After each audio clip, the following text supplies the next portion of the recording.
Section 4.5, Summary of Curve Sketching. This is a brief section that uses all of the things that we've seen to sketch graphs of functions. So we're going to be combining things from pre-calculus and also stuff that we've learned so far in calculus. We can organize what we can find with this list that I have below, but keep in mind this doesn't have to be done in order. This is just a whole bunch of things that can help you to sketch a graph. Keep in mind, some of these might not apply to some functions. For example, not all functions are periodic. So now, something to keep in mind, obviously we all are aware that there's websites like Desmos that we can type in a function and get a graph. There's graphing calculators, and that's great. For a lot of purposes, those things are very helpful. However, it is important that we at least have some tangible idea of what is happening with a graph. If you still have to type in y equals sine x to be able to graph the sine function, that's a little bit of a problem. You should be able to do it as immediately as I just did. If you don't know that a parabola opens up or down, that's also a problem. So having some intuitive sense is something that we want to start with, but then we would also like to be able to have an understanding of where are the intercepts? Where is the function equal to 0? That's an important concept. Are there any asymptotes? Is there anywhere where the function is not defined? That's also an important concept. And just typing it into a graphing calculator or website doesn't really give you those answers. So we're going to do some of this stuff by hand just to see if we can get a good understanding of a few functions.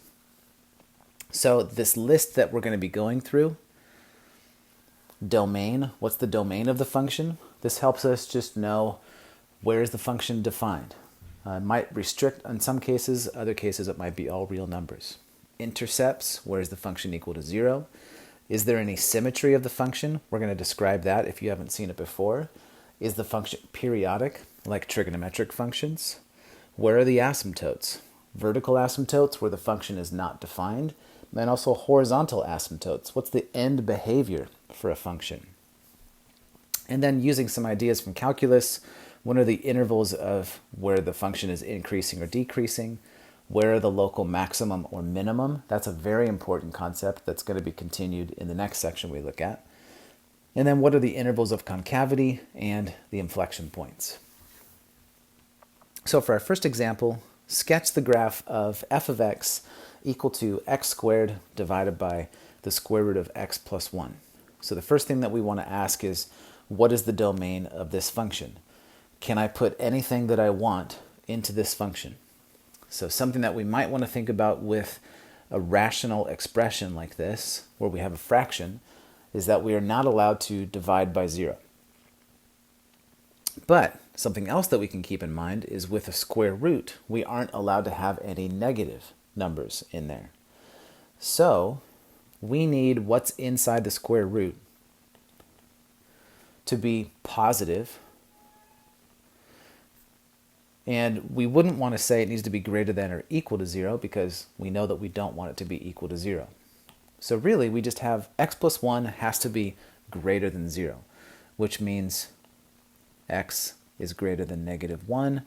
So the domain would be anything from negative 1 all the way to infinity.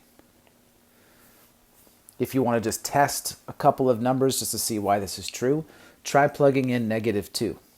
For x and see if that works out. And then if you want to test something else, try plugging in positive 2 and see if that works out. Just see the difference between those two. All right, so then intercepts. So if we wanted to find some intercepts, this is where is y equal to 0 is one question. That's the x-intercept, where the graph crosses the x-axis. So this means set your function equal to 0.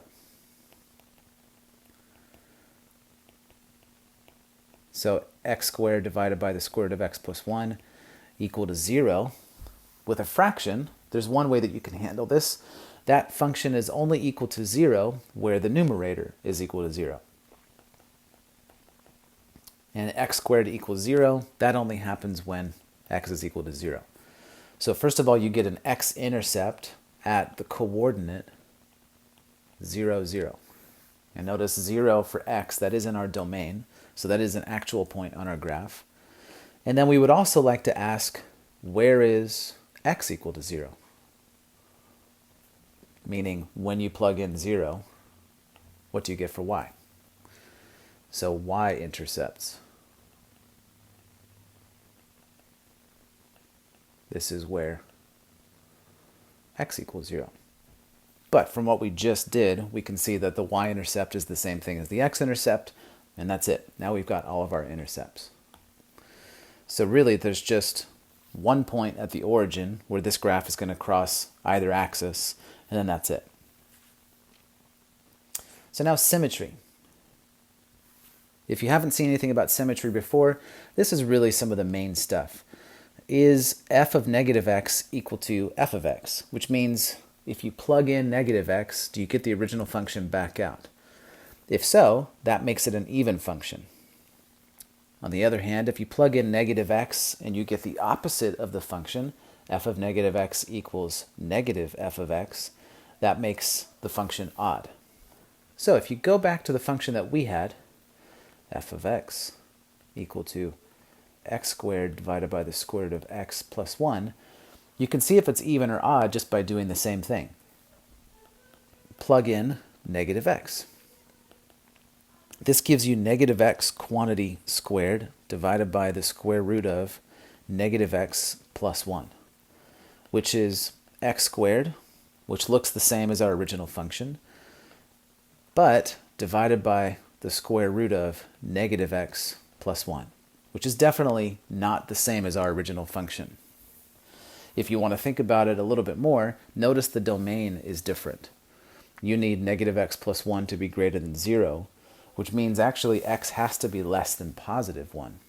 So the domain has switched a little bit. So we've got a little bit of a difference there. And also, we don't have the original function and we don't have a negative of the original function, mainly because we still have positives coming out from this. So there's no symmetry to this. So this is neither even or odd.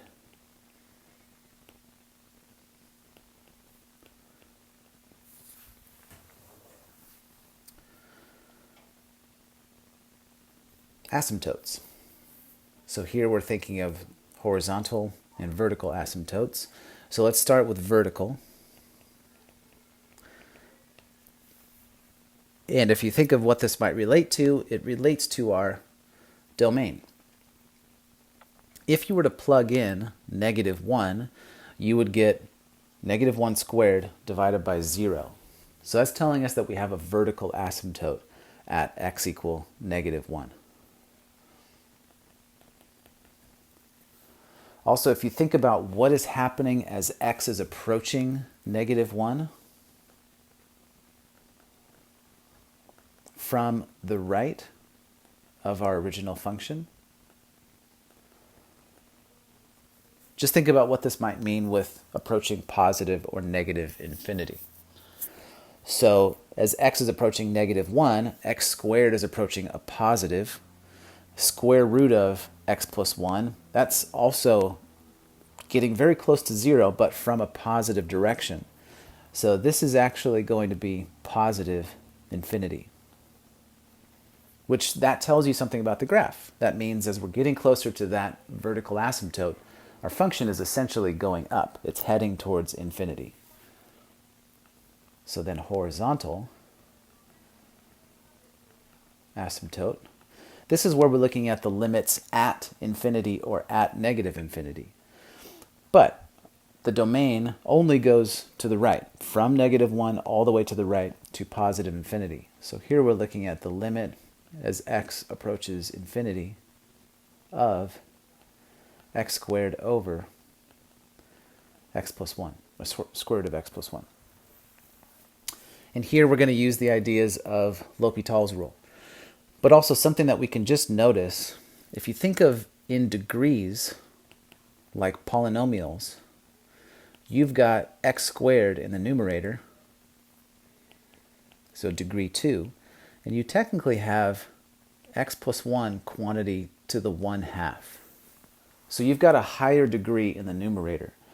When we were talking about Lhopitals Rule in the previous section, I was saying we can sort of think of which function has a steeper slope. That's going to be the one that takes over. So the numerator is accelerating faster as x is getting larger. So we probably are going to expect this is going to just approach infinity, which means we won't have a horizontal asymptote, but now we actually do know something about the end behavior. So just to continue this a little bit, this will help us a little bit with the rest of the graph. If we wanted to do something with Lhopitals Rule, limit as x approaches infinity, and this would be 2x after taking the derivative in the numerator divided by 1/2 times x plus 1 to the negative 1/2. And notice after this step, we don't actually have infinity over infinity anymore. Now, if I simplify what I have in the denominator, I'm just going to bring up to the numerator. So 2x divided by 1/2 is the same thing as 4x. And then x plus 1 to the negative 1/2 in the denominator is the same thing as x plus 1 to the positive 1/2 in the numerator. And now as x is going to infinity, all of that product is going to infinity and it's positive. So this tells us our end behavior on the right is positive infinity. So now from all of this, we know that as x approaches negative 1 from the right, it's going up. And as x heads to positive infinity, the function is also going up. Which should make sense because the numerator of our function is x squared, which is a parabola. So we kind of already expect that we're going to have positive heading up on both sides. We're going to see that echoed in what we're about to do next with the increasing or decreasing step. So for finding the intervals of where the function is increasing or decreasing, and then if there are any local max or min, we want to consider looking at the derivative. So before we take the derivative, I'm going to rewrite our function. Instead of x squared divided by the square root of x plus 1, how about we write it as a product? X squared times x plus 1 to the negative 1/2. Again, product rule is a little bit easier to work with than the quotient rule, and we are going to be thinking about setting our derivative equal to 0, which is a little bit easier to do with a product. So, taking the derivative of x squared is 2x, and then that's being multiplied by x plus 1 to the negative 1/2 power, and then the derivative of the second function would be negative 1/2 times x plus 1 to the negative 3/2, and then times x squared. And what I'm going to do next is just do a little bit of rearranging to help us in solving for where the derivative is equal to 0. I'm going to factor out a power of x plus 1. And the one that actually helps us the best is the most negative one, so negative 3/2. And the reason why that helps is take a look at what would be left from the first product. What would be left is x plus 1 raised to the positive 1 power. Because if I was to redistribute, then I would add the powers, and negative 3/2 plus 1 is negative 1/2, getting me back to what it was. And then factoring out x plus 1 to the negative 3/2 from the second product leaves me with minus 1/2 times x squared. And then I'm just going to combine like terms inside of my square brackets. And when I do that, I'm going to have 2x squared from that product minus a 1/2 x squared. That leaves me with a positive 3/2 x squared. And then all that's left is the 2x being multiplied by the 1, so plus 2x. So this is my derivative. And we're going to need that for a couple steps from now when I find my intervals of concavity. So I'm just boxing that up for future reference. So to figure out the answer for the increasing or decreasing intervals and local max or min, I need to know what are my critical values. Essentially, where is the derivative equal to 0 and where is the derivative undefined? If you think back to when we were finding our derivative, and I factored out x plus 1 to the negative 3/2, that means there's an x plus 1 to some power in the denominator, which means that this is undefined at x equal -1. Which should make sense. Our original function was undefined there too. And then we also need to know where is our derivative equal to 0. That's only going to be equal to 0 where the part with a positive power is equal to 0.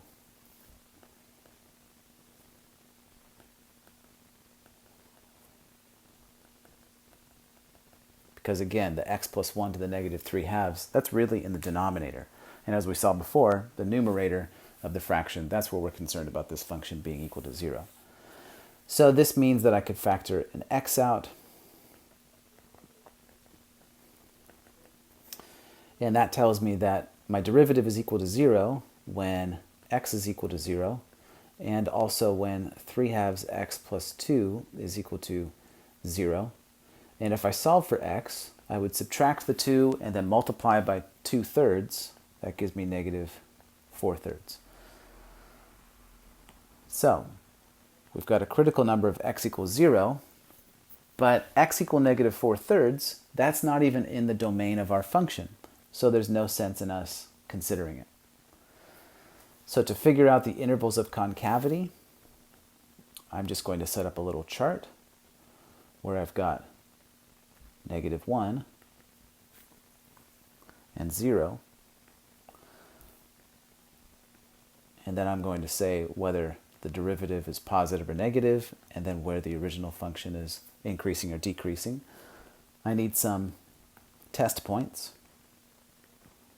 -1/2 for something between -1 and 0, and 1 for something to the right of 0.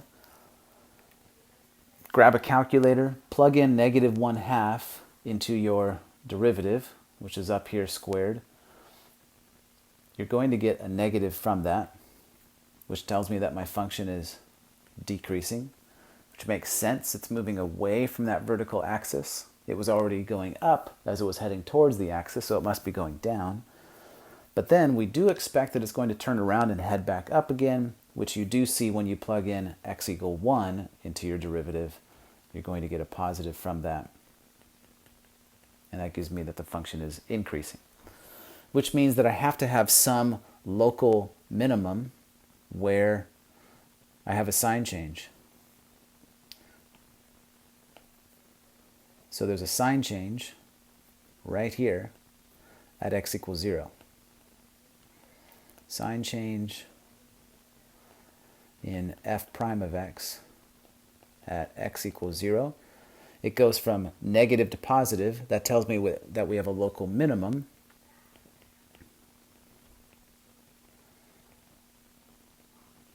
And it would be at x equals 0, which we already know the coordinate of that. That's at 0, 0. So this intercept that we found earlier, that actually turns out to be a local minimum. So our function actually doesn't even cross through the x-axis. It just goes down, touches it at the origin, and then heads back up again. Again, seems a little bit familiar with the x squared function. So now intervals of concavity. So I need my derivative. So let's copy that back down again. It's x plus 1 to the -3/2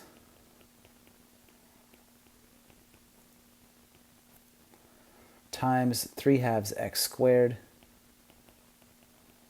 plus 2x. And then we're going to take the derivative of that to find the second derivative. And I think we should probably already be expecting what we're about to see, but let's see if it comes out to be true from these derivatives. So the derivative of the first part would be -3/2 times x plus 1 to the -5/2. And then this is times the second function, 3/2 x squared plus 2x.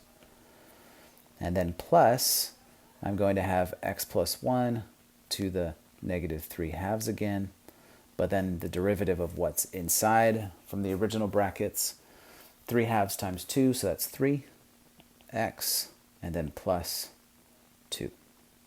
And I'm going to do the same rearranging trick that I did before. I'm going to factor out the lowest power of x plus 1 because they're negative here. So I'm going to have an x plus 1 to the negative 5 halves. And then that's going to be leaving us with, from my first product here, just negative 3 halves times what was in the square brackets, 3 halves x squared plus 2x. And then from the second product, I would have left an x plus 1, and then that would be times a 3x plus 2. And so then this turns out to be x plus 1 to the negative 5 halves times, I can distribute and combine like terms, so I'm going to have a negative 9/4 x squared minus 3x plus 3x squared plus 5x plus 2. So now when you combine all of the like terms,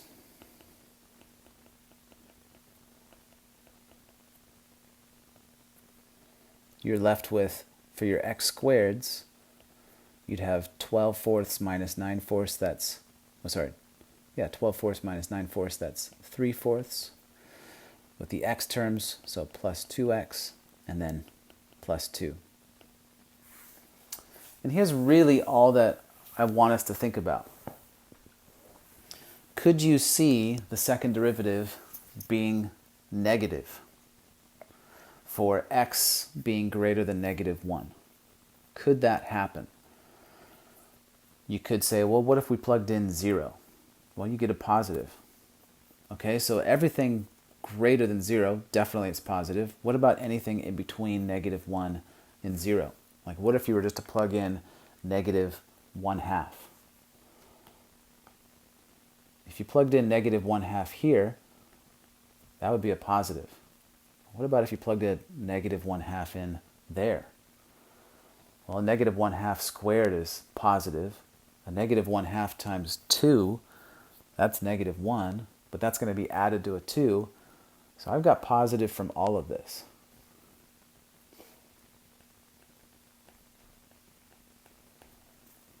That's giving us a clue that this is going to be concave up over the whole domain. You could also investigate this further and say, well, okay, where is that quadratic equal to 0? If you were to investigate that, you'd find that that quadratic is never equal to 0 in the real numbers. It only has complex solutions, which means it's always above the x-axis. Again, reiterating that both of these factors that I have here, the x plus 1 to the negative 5 halves, that's positive, always in the domain for this function, and so is the quadratic. So since the second derivative is positive, we can summarize. The second derivative is positive for the whole domain, meaning x greater than negative 1. So that means that f of x is concave up, always. So then this leads all into our sketch. And so we're going to put together the things that we discovered from all of this. We have our vertical asymptote at x equal negative 1.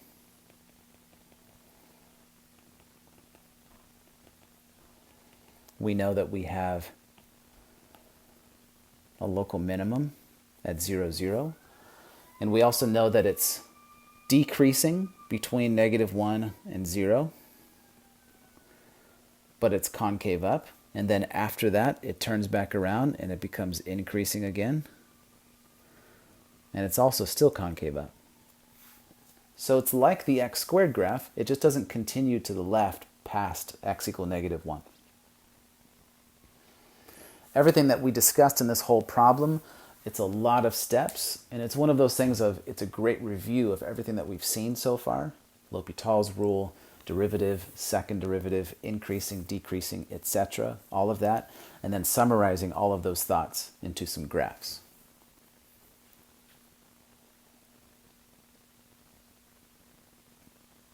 So let's take a look at another example. Sketch the graph of y equal sine x divided by 1 plus cosine x. So we start again with the domain question. So here, sine of x, its domain is all real numbers. Same thing with cosine x, but we have a fraction again. So what we are concerned with is we cannot have the denominator 1 plus cosine x equal to 0, which means we cannot have cosine x equal to negative 1, which means that we cannot have x equal to pi. But now think about the trigonometric functions. They're periodic, so we can't have x equal to pi. Where else is the cosine function equal to negative 1? It wouldn't be 2 pi, but it would be 3 pi and 5 pi, etc. And also, we cannot have some negatives of those. So negative pi, negative 3 pi, etc. So any negative odd number, or odd integer I should say, times pi.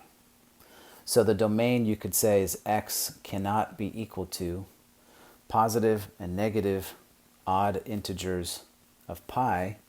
So we would have 2k plus 1 times pi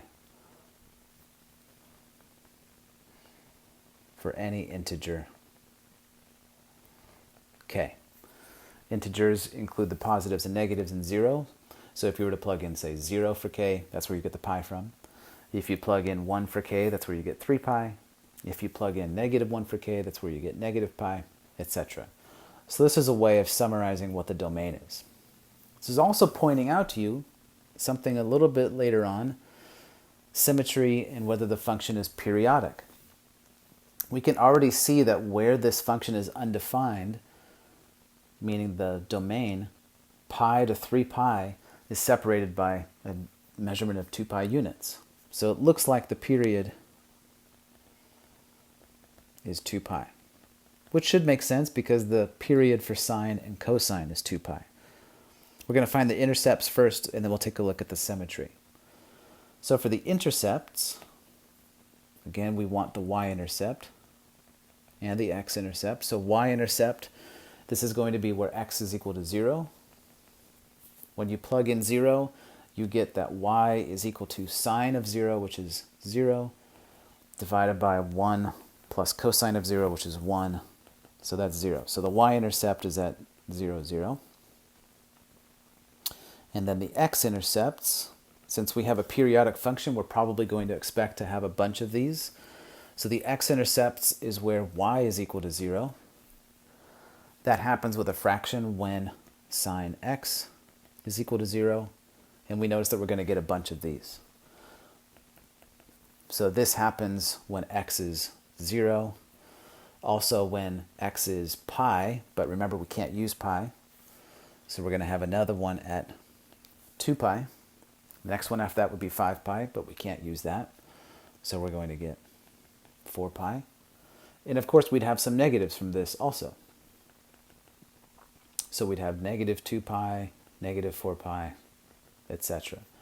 So the x-intercepts are where x is equal to an even number times pi. So we could just say 2k pi, where k is any integer.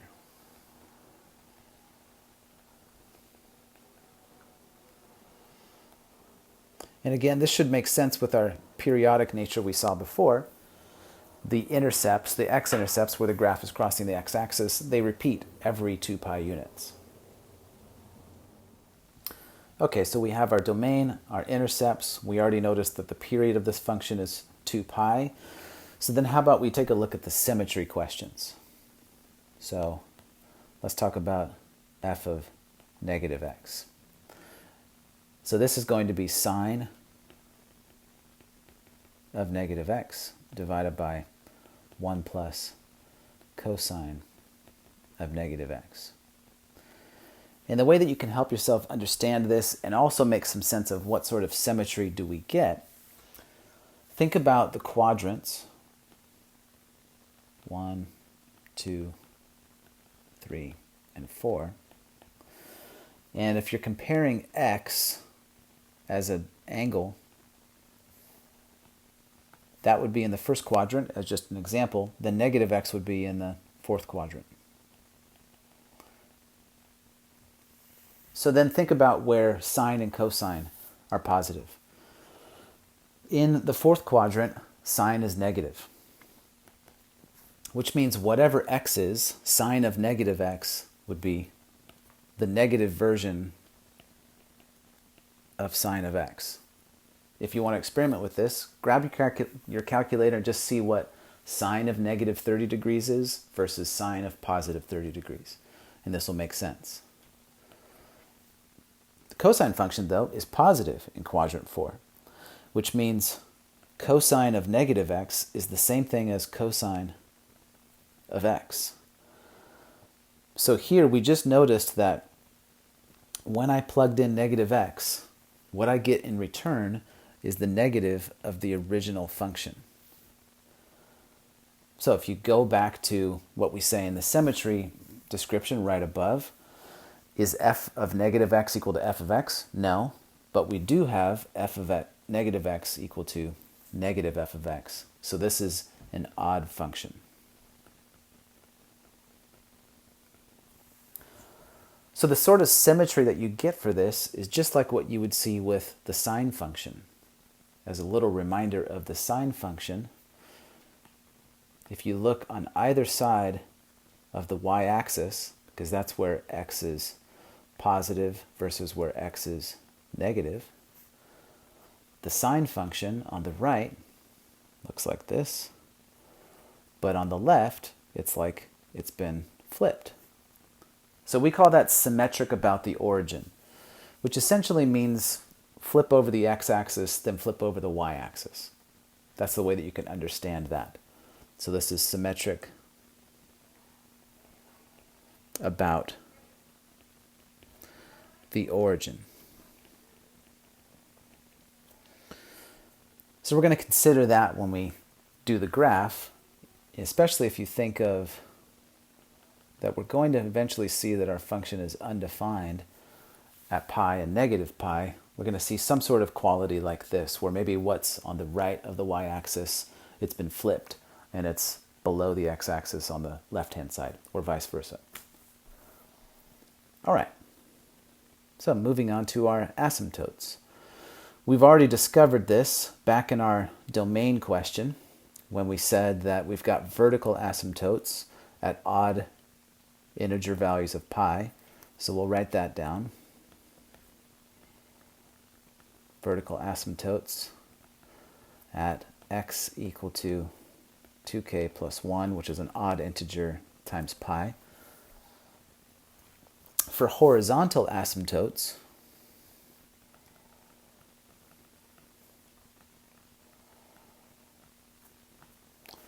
again, we can think of, well, what's happening as x is going towards infinity or negative infinity, but we already know that this graph is being broken up. So there isn't really an understanding of a horizontal asymptote because we're going to have little copies next to each other. And then they're all broken up by those vertical asymptotes. So there really won't be any horizontal asymptotes. All right, so intervals of increasing or decreasing.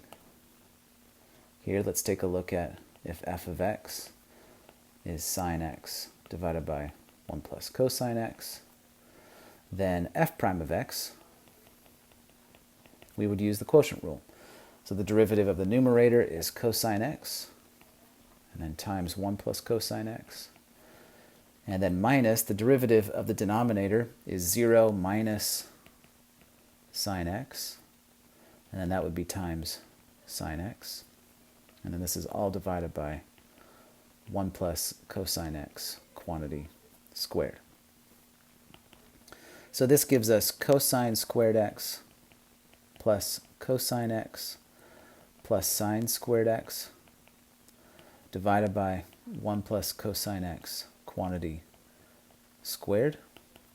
Using the Pythagorean identity, cosine squared x plus sine squared x is equal to 1. That leaves me with 1 plus cosine x divided by quantity 1 plus cosine x squared, which means I can cancel out an entire factor of that, leaving me with just 1 over 1 plus cosine x. So, f prime of x is undefined at the same values we saw before. Negative 3 pi, negative pi,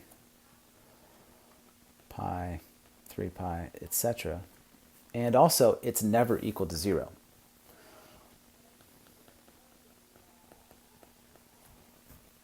Because we just have the constant 1 divided by 1 plus cosine x. So let's just take a look at, for our intervals of increasing or decreasing, what happens in one period. So from negative pi to pi. So I'm just going to think of a number line where I start at negative pi and I end at pi, which means I'm just going to use a test point of 0. And I just want to look at what happens to my derivative at 0. If I was to plug in 0 to my derivative, I would get 1 over 1 plus cosine of 0. So that's 1/2, which is positive, which means that my original function is increasing. Which means that our function is always increasing between the vertical asymptotes. That's what that means. F of x is increasing between the vertical asymptotes.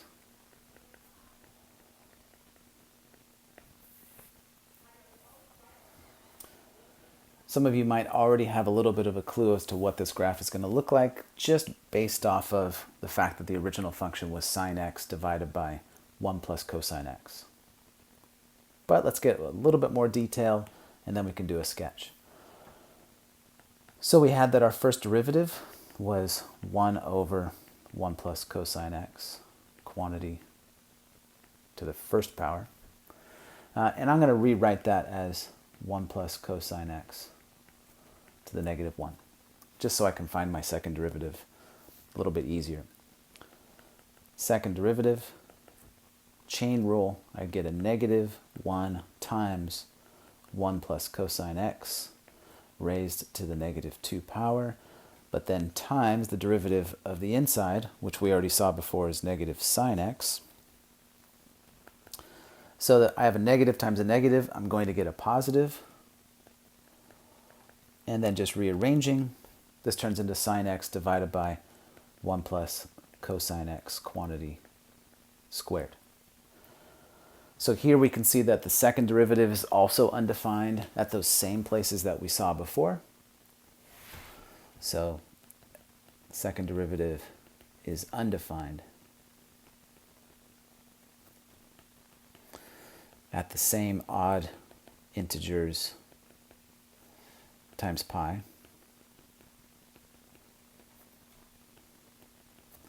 And the second derivative is equal to 0 when sine x is equal to 0, which means x is equal to things like negative pi, 0, pi, 2 pi, but again, we're only considering those even integers. So when I write out a number line to evaluate where's the second derivative positive or negative, I'm just going to look at what happens between negative pi and also throw in 0 in the middle, and that breaks up my interval. So negative pi, 0, pi, and I'm just going to consider some numbers between those. So like negative pi over 2 and positive pi over 2. So my second derivative is sine x divided by 1 plus cosine x quantity squared. At negative pi over 2, sine x is negative. Cosine x is 0, so I get a negative divided by a positive, which is a negative. That tells me that my original function is concave down. And then at pi over 2, I get a positive, also divided by a positive, and that's a positive, so I switch to concave up. So now to graph this, I'm going to draw one period.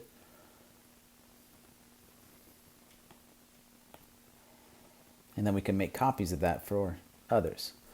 So one period that we can consider is from negative pi to pi. That's where we had asymptotes to begin with. If we go all the way back and we take a look at where our intercepts, we had intercepts at 0, 0. Since this is periodic, it means we would have another one 2 pi units later, so 2 pi comma 0. But at least with this one period that I'm drawing, I know that I have one at 0, 0. We have that the function was always increasing, but it was concave down for the first half, which means it would be going up and to the right but opening downwards. But then once it hits 0, 0, then I get an inflection point. So we can notice, again, because we had a sign change in our second derivative, that's the inflection point.